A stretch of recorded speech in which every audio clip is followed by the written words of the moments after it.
What's up, crewmates? It's Scarlet. Welcome to the Jaws of Oblivion. That's what I've decided to call this. If I'm just gonna be talking in front of the camera, it's because my last name's Oblivion, and I have jaws that are flapping. You know what I mean? God, I'm a little toasted. I came here today to show off a game and talk over it, just because I want to talk. The game is Mortal Sin. I talked about this at the end of my last video, my Chambers the Outlaw video, and it's an indie game developed by Nikola Todorovic. Yeah, I'm pretty sure I'm saying that right. And he recently pinged everybody on his Discord server. And Jen just asked if we could share the game with our friends because sales have been down and he's trying to update the game and shit. So I'm just gonna I'll show off the game. Go check it out on Steam. It's free until it is on sale until January 2nd. And I mean, if you like what you see, I would recommend you go get it. Helping out a guy, helping out an indie dev, and you get a cool game. After that, I will get into the video.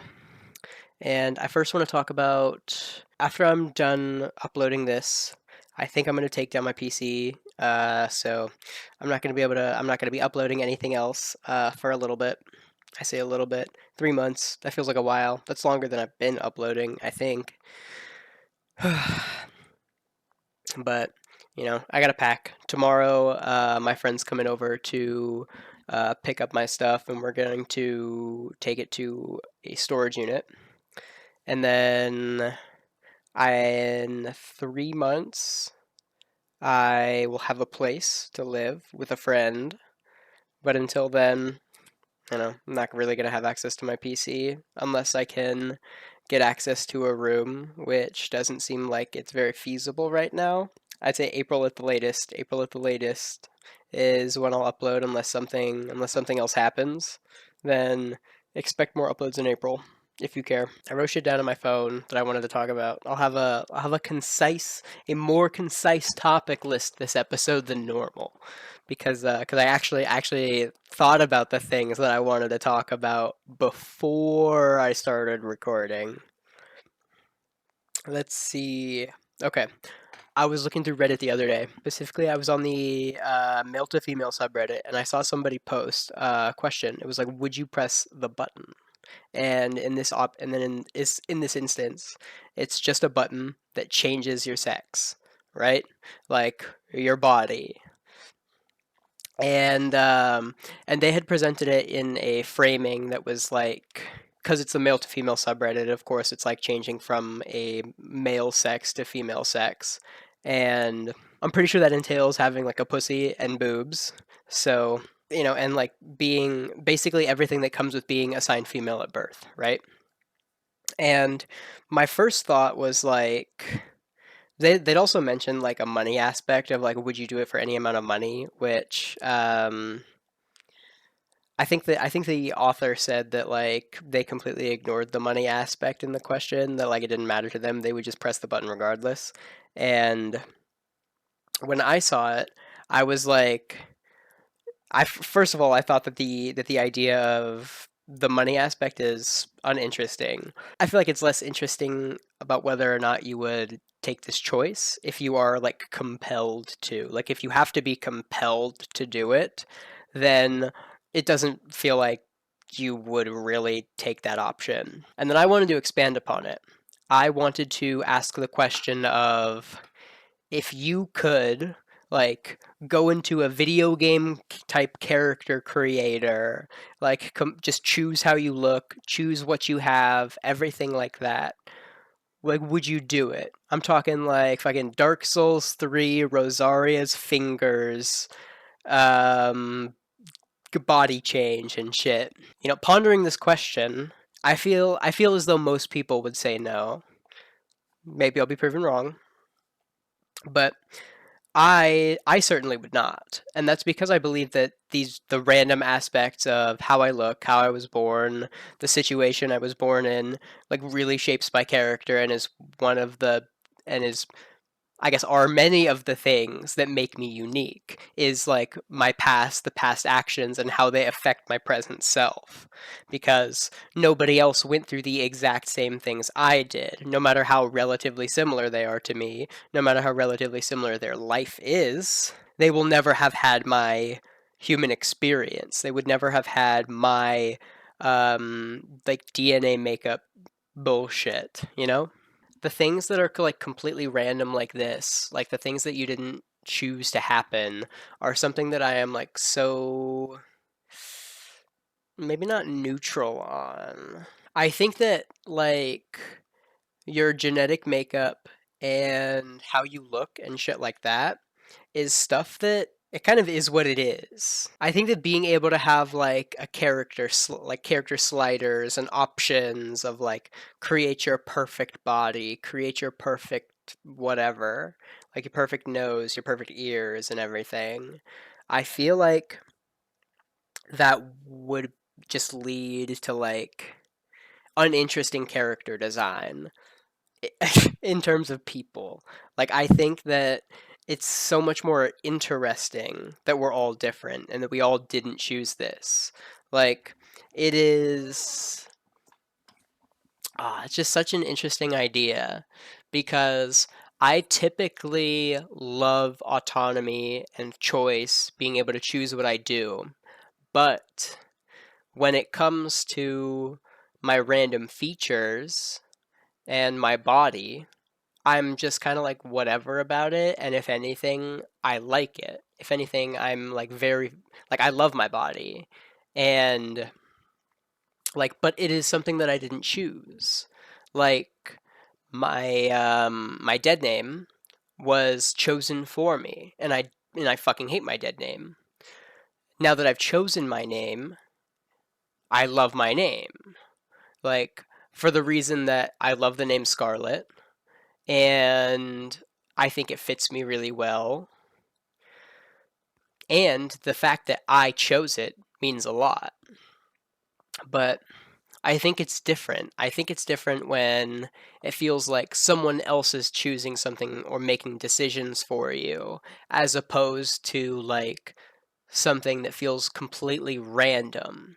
Like if I'm rolling a dice, if I'm rolling a die, then I wouldn't get upset at the result because it's not something that I could control. It's not something that anyone could control.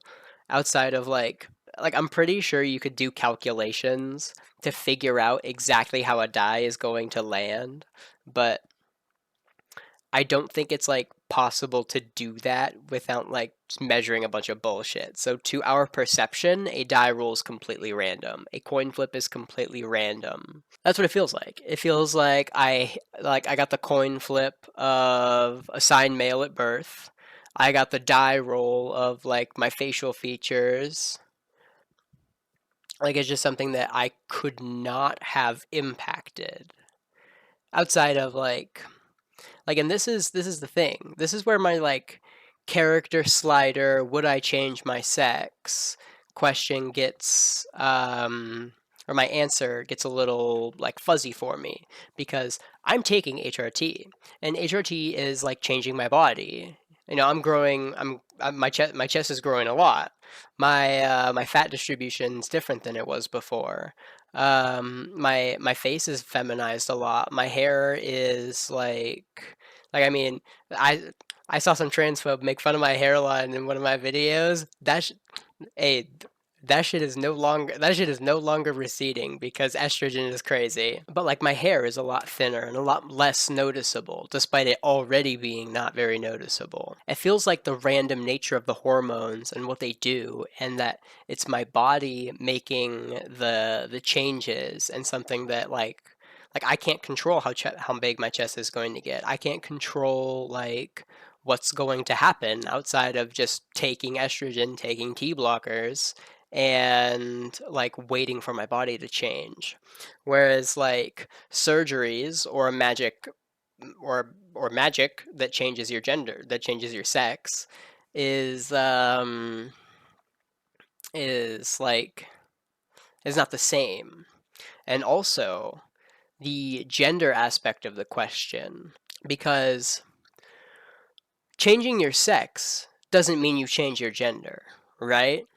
Like, if you don't agree with that, get out of here. Get out of here. Dislike the video and get out of here. But because gender is a social construct, because it's an idea that we can just mold and change and do whatever the fuck we want with, then changing your physical sex has nothing to do with your gender. Like, if I was assigned female at birth, then the gender that was assigned at my birth would likely align more with the gender that I've chosen. Like, I understand the desire to have a more traditionally feminine body, but for me, I enjoy the performance aspect of gender a lot more. I like I said, I am taking HRT. I definitely like being more physically feminine, but what I enjoy more is a lot of the ideas and associations of femininity, and I associate those things with myself and my identity. And I also really love performing the gender of like woman, of doing habits that align with traditional femininity, and that makes me feel like societally comfortable in that box, in that bubble, in that label. And that's not to say that, because like outside of society, like gender doesn't exist. If I was the last person on earth, me being a woman wouldn't matter. Like literally having the sex female or having the sex male or anything intersex, because I know that there's like a fucking, or I'm pretty sure that there's like an infinite spectrum of things between male and female because of intersex people. But it's like that is the concrete truth that affects your reality, that affects your body and how it works. And because of that, like gender only exists in a society, and therefore it is a societal idea that can change, which makes me inclined to say that changing my sex does not mean changing my gender. If I was if I was a teenager and I just pressed a button that changed my sex, it wouldn't really do anything. It wouldn't have me align more like mentally, spiritually in my mind with my gender. Anyway, next topic. Since I'm probably going to be couch surfing for 3 months, I've been like, my normal habits and activities are like I realize how much of a privilege so many things I do are. Like I wrote down a little list. Wrote grooming, as in like I might not have like I don't have access to the same shower, the same sink every day, and I have to be like using other people's, which I'm sure I could probably get my friends and family to let me use theirs. But that goes to my next point of insecurity, both literal and mental insecurity. In that, I like I'd likely feel insecure about using other people's stuff all the time, because like I feel as though it is looked down upon in society, and like I have that perception weighing down on me. And then also like literal insecurity of I don't have a home that I can go to. I don't have a room anymore. I I don't have an address, or like my own address. Next one I wrote down, not having access to things like my PC, because my PC is a fucking workhorse of things that I love to do and utility.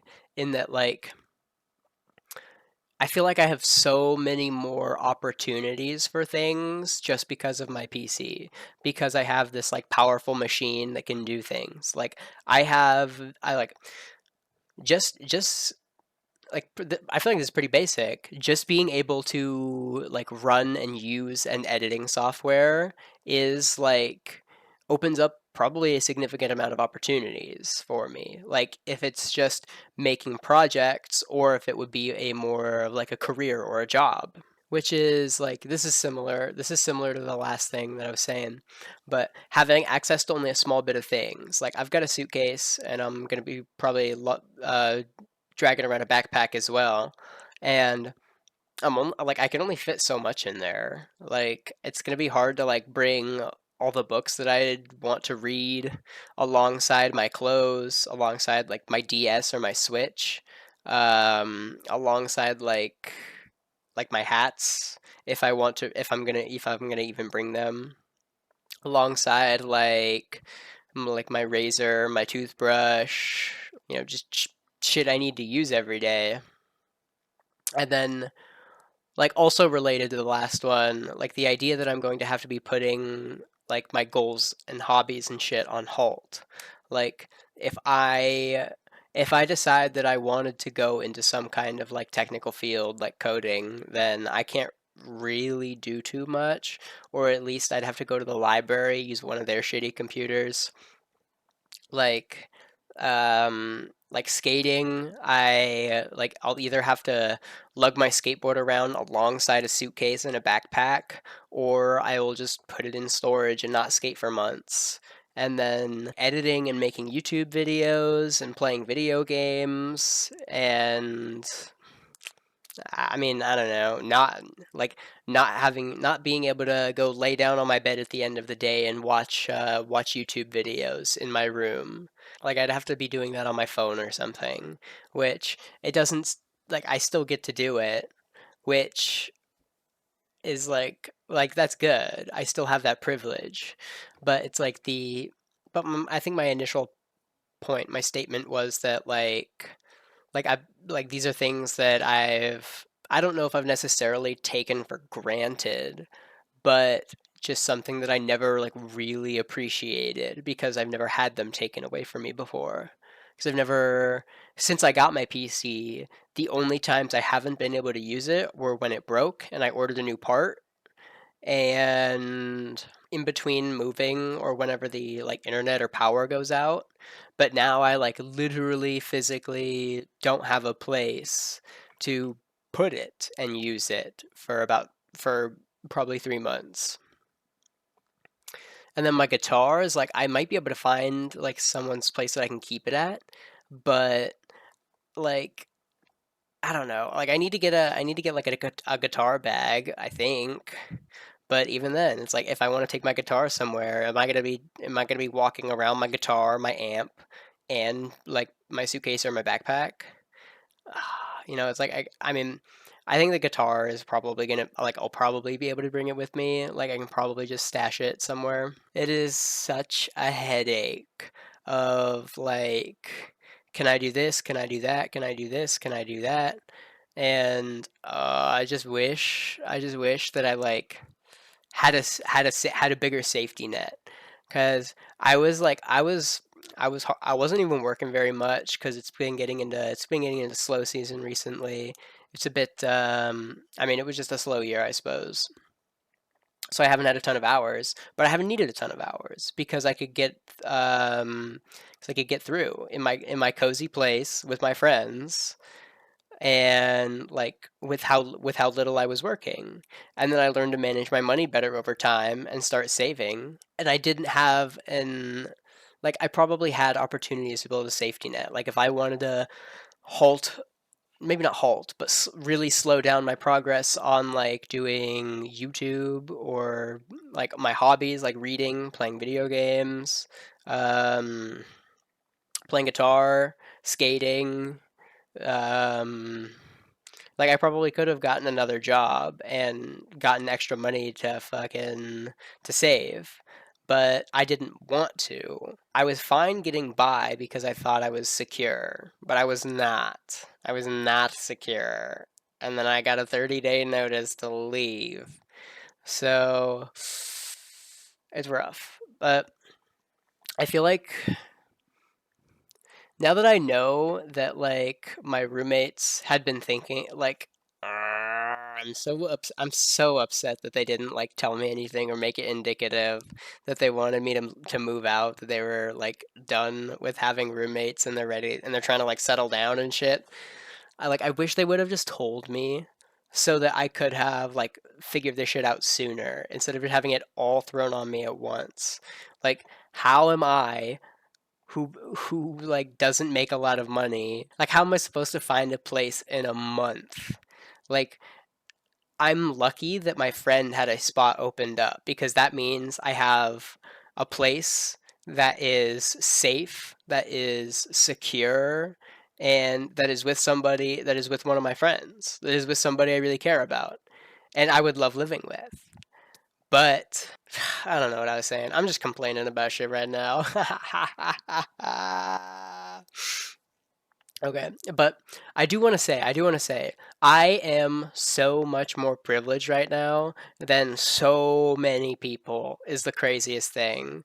Well, woe is me, I don't get to use my computer. Like I'm still gonna be able to sleep like in a couch with a blanket inside.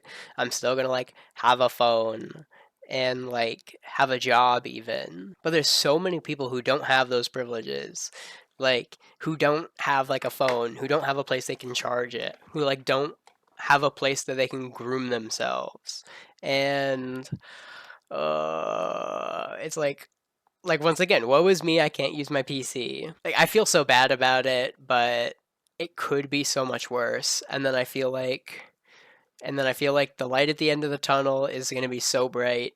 It's going to be so warm, going to be so awesome. Going to be the fucking like I'm going to be doing a lot better. In theory, I will be doing a lot better. Like I'm expecting that I was at a high, right, living here.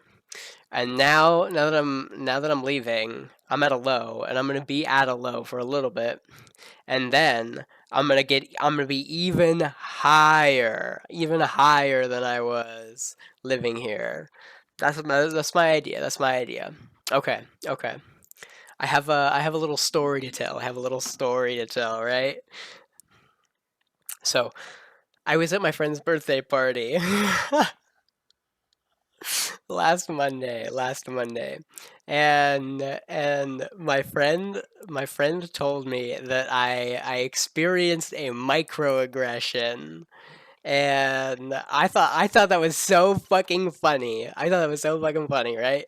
So my friend whose birthday it was is a leftist, is a really good friend of mine, super chill.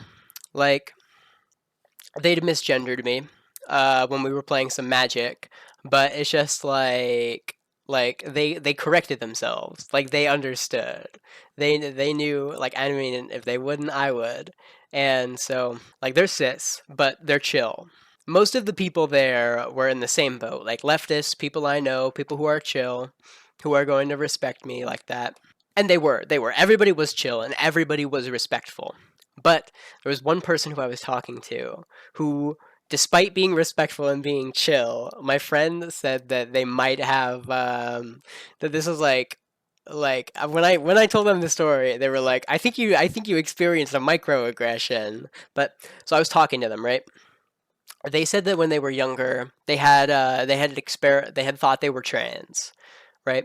And so they like explored the idea and then like researched, explored the idea and decided that they weren't trans, right? So a more they have a more like they don't have the trans perspective from a trans person, and they were talking to me. They were talking to me like they knew what was up, and not to call them ignorant or stupid.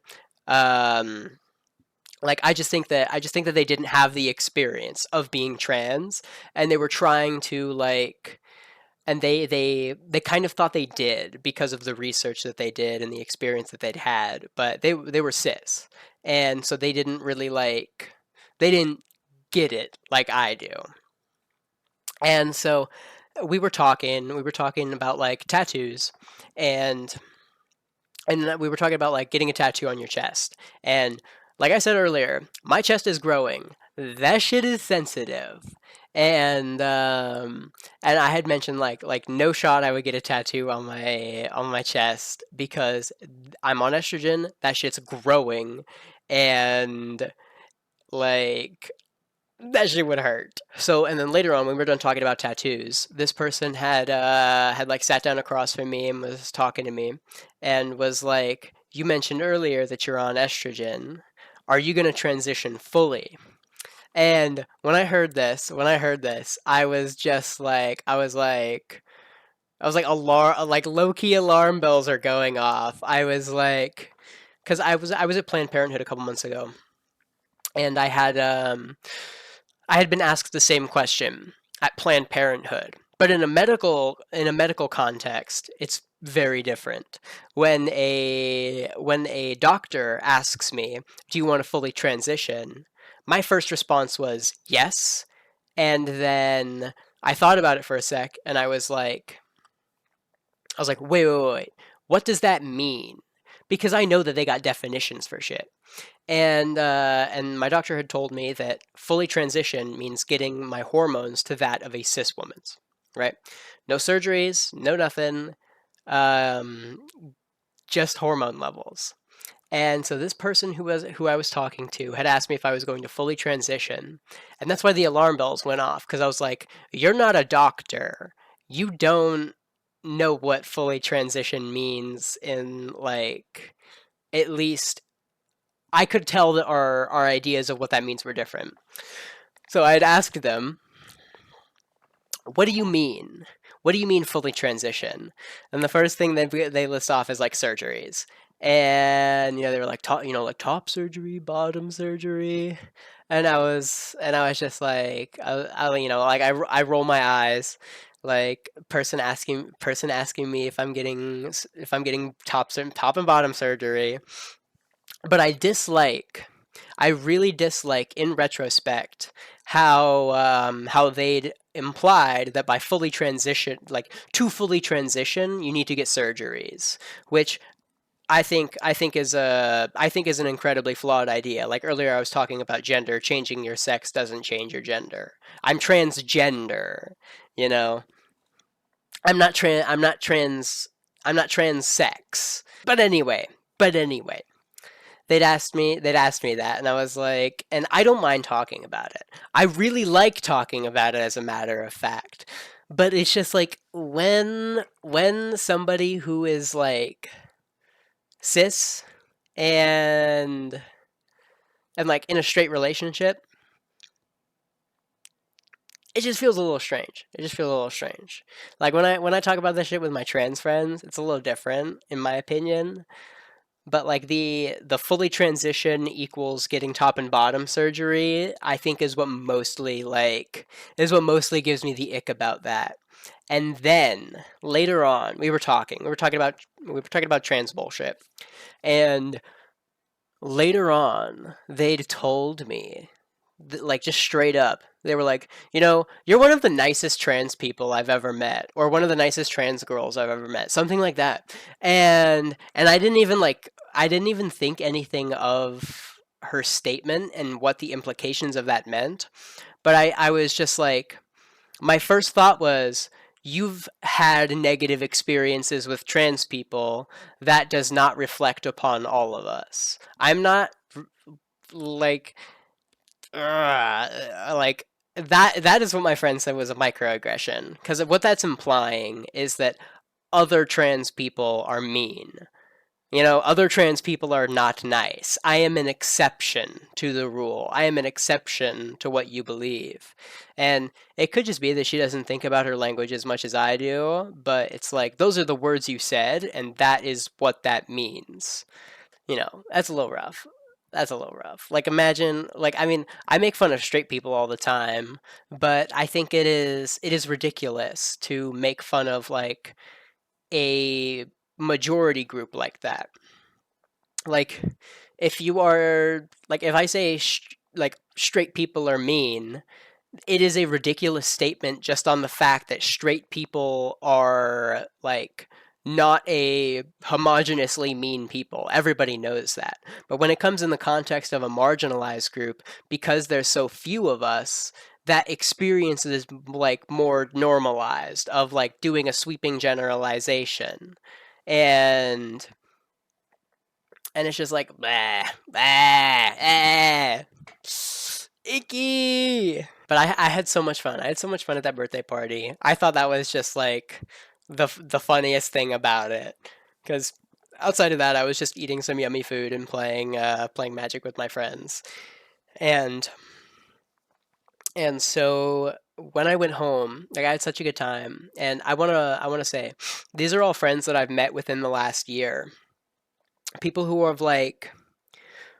I feel like are my friends as a result of my improvement over my social anxiety and over like going outside and talking to people, being involved, building community. And then I went home, and the place I come home to, home in quotation marks, the place I come home to, I'm being kicked out of, and like I'm still living with somebody who like I can't stand even looking at. Like just thinking about it makes me so angry. Like I used to have really really bad problems with my anger, and now I can usually get it under control. If I'm angry, I'm able to just like release it in a healthy manner, in a safe manner, and get rid of it. Maybe not necessarily get rid of it, but let it pass. But I'm just like in an environment where I don't feel welcome, and I feel like I'm surrounded by everything that reminds me of what I have to be angry about. It's so much harder. Like I have made so much improvement in the past over a year I've been going to therapy. But like, oh my gosh. Oh my gosh. It is hard. Like, hey, call me deranged for this. But I have a lot of like violent thoughts. And I think this was because I grew up watching like horror movies, slasher movies, and playing like violent video games. Having my brain developed, having my childhood shaped by this imagery makes it feel like very close to home, very close in my mind, and just like something that I even like. And I just get so much like violent imagery and violent thoughts in my mind, like especially when I get angry. Like it used to be to the point where I would get so angry I would shake and I would want to just hit things and break things. And before I went to therapy, I was like on the verge of breaking that barrier where I would actually like break something and hurt myself because I was so angry. But now it's usually just like I have a thought like that. I'm like, okay, I understand where this comes from. I understand what it is. I'm just going to let it pass. Or I'm just going to put it out on paper. I'm going to write it down. I'm going to draw a picture about it. I'll play some video games to get that like desire out of my mind. That's what video games are for in my opinion, is just like satisfying a fantasy. And if like cutting people up with a sword is my fantasy, well, I'm gonna go play like a hack and slash game.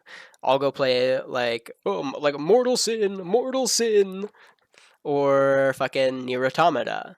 But yeah, like as I got home, I remember just like the pure vibe of being at a birthday party surrounded by people who I can fully be myself around and say and do like whatever I want, was like compared to the vibe of being in a home I don't feel welcome in and then I'm being kicked out of, is such an abysmally long drop. I just got home and I just started crying. I started crying about how grateful I am for the friends I've made and how sad I am about the entire situation I'm in.